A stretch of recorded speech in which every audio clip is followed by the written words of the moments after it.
Good evening and welcome to the channel's studios here in London with your international news around the world in 5. One of Ukraine's staunchest allies, Poland, has said it is no longer supplying weapons to its neighbour as a diplomatic dispute over grain escalates.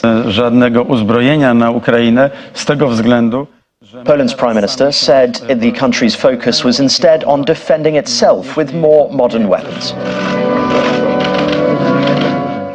Poland has already sent Ukraine 320 Soviet-era tanks and 14 MiG-29 fighter jets and has a little more to offer.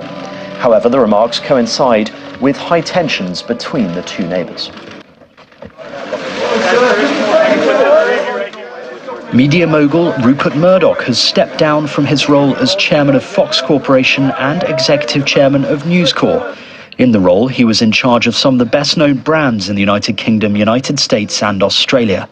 In a statement today, the 92-year-old said he was in good health and was truly proud of what we have achieved collectively through the decades. Everybody knows what happened.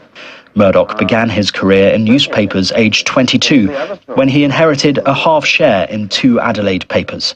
He went on to become the most powerful media mogul in the world. The official transition will take place in November, with his son Lachlan taking control of both organisations. Azerbaijan's president has declared that his country's sovereignty has been restored over Nagorno-Karabakh after a 24-hour military offensive against ethnic Armenian forces.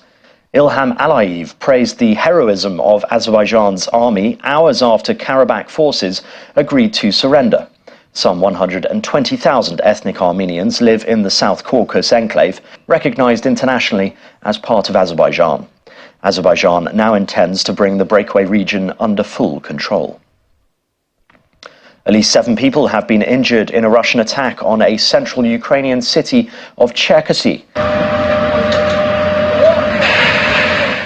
Rescuers were digging in the rubble of a hotel hit by a missile.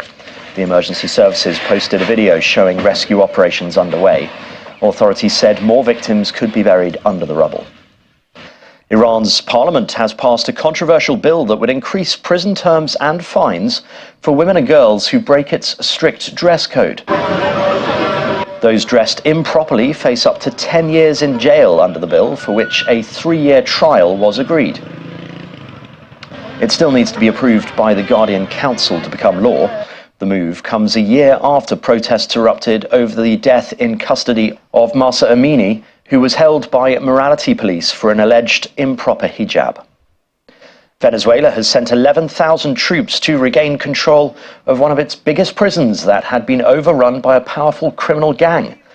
The Torocan prison in the north of the country was under the control of the Tren do Aragua mega gang for years. Members were able to roam freely around the prison, which had hotel-like facilities, including a pool, a nightclub and a mini zoo. Officials said the 6,000 inmates would be transferred to other prisons. South Korean police are investigating 17 US officers and 5 other people who allegedly smuggled or used synthetic marijuana via military mail.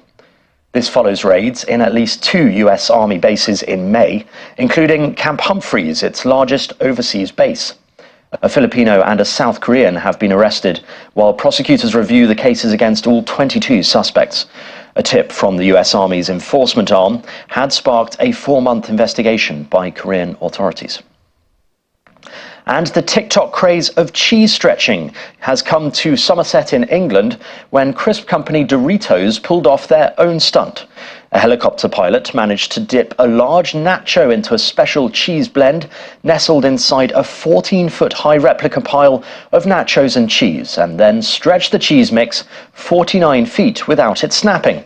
The spectacular display took over a month of planning and preparation with combined help of cheese scientists, experienced helicopter pilots, and the local team on the ground in Cheddar Gorge.